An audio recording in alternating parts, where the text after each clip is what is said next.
اعوذ باللہ من الشیطان الرجیم بسم اللہ الرحمن الرحیم۔ نہایت ادب و احترام سے میرے سننے دیکھنے والے تمام معززین ناظرین کو میری طرف سے السلام علیکم۔ پیارے ناظرین، میں اپنے چینل وظیفہ لیکچرز میں آپ کو خوش آمدید کہتا ہوں۔ محترم ناظرین، آج میں آپ کو جو وظیفہ جو عمل بتانے آیا ہوں، جو بندہ یہ عمل یہ وظیفہ کر لے گا، اس کی جتنی بھی بڑی مشکل ہو، حاجت ہو، وہ پوری ہو جائے گی، بشرطے کہ جائز ہو۔ جائز حاجت کو پوری کرنے کے لیے حضرت خضر علیہ السلام کا بتایا ہوا وظیفہ میں آپ کو اس ویڈیو میں بتاؤں گا۔ آسان وظیفہ ہے، اس پہ آپ کے جسٹ 10 منٹ لگیں گے۔ محترم ناظرین، ویڈیو لاسٹ تک دیکھیے گا۔ پیارے ناظرین، نئے آنے والے ناظرین سے میری مؤدبانہ ریکویسٹ ہے، جو نیو آئے ہیں چینل پہ، آپ کو لال رنگ کا سبسکرائب کا بٹن نظر آ رہا ہوگا، اس کو پریس کر دیں، ساتھ گھنٹی کے نشان کو دبا دیں تاکہ میرا چینل سبسکرائب ہو جائے۔ چلتے ہیں ہم اپنے آج کے وظیفہ کی طرف۔ پیارے ناظرین، اس وظیفہ کے لیے سب سے پہلے آپ نے وضو کرنا ہے۔ وضو کرنے کے بعد آپ نے 2 رکعت نماز صلاۃ الحاجت کی نیت سے پڑھنی ہے۔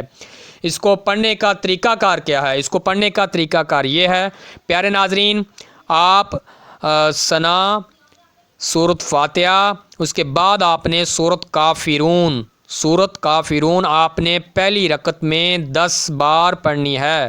قل یا ایھا الکافرون، یہ سورۃ مبارک آپ نے پہلی رکعت میں 10 بار پڑھنی ہے۔ اس کے بعد جب ہم رکوع میں جاتے ہیں، سبحان ربی العظیم پڑھتے ہیں، ہم 3 بار پڑھتے ہیں۔ آپ نے اس نوافل میں کم از کم 7 بار سبحان ربی العظیم پڑھنا ہے۔ 2 رکوع بنیں گے، 2 رکوع میں ہی آپ نے 7 بار پڑھنا ہے، اور اس میں 4 سجدے آئیں گے۔ 4 سجدوں میں آپ نے سبحان ربی العالی 7 بار پڑھنا ہے۔ اگر کوئی شخص زیادہ بار پڑھ لے تو اس کو زیادہ فائدہ ہوگا، مگر کم از کم 7 بار لازمی پڑھنا ہے۔ دوسری رکعت میں آپ نے سورۃ فاتحہ کے بعد 10 بار سورۃ اخلاص پڑھنی ہے۔ 10 بار قل هو اللہ احد، یعنی سورۃ اخلاص آپ نے 10 بار پڑھنی ہے۔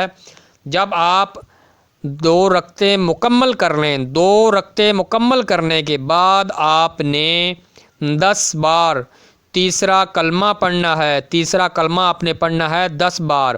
اس کے بعد آپ نے دعا پڑھنی ہے، ربنا آتنا فی الدنیا حسنۃ وفی الآخرۃ حسنۃ وقنا عذاب النار۔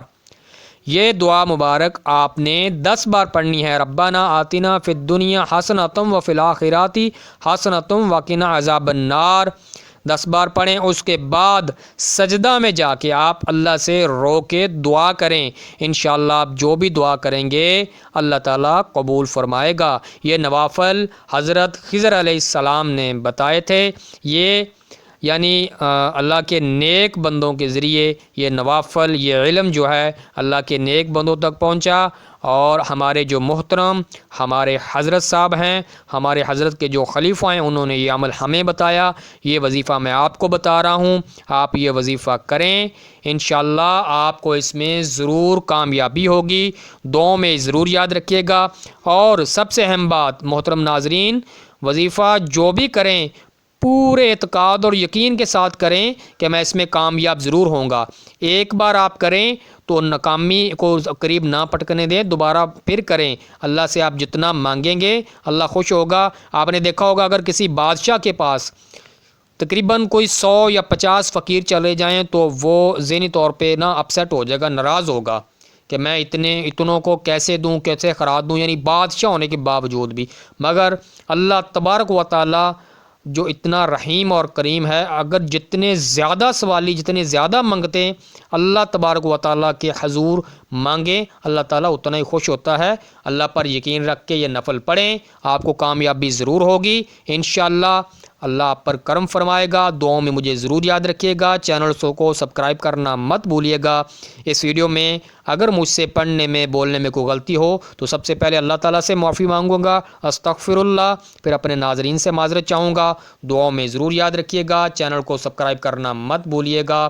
نیکسٹ ویڈیو کے لیے میں چاہوں گا اجازت۔ اللہ حافظ، اللہ نگہبان۔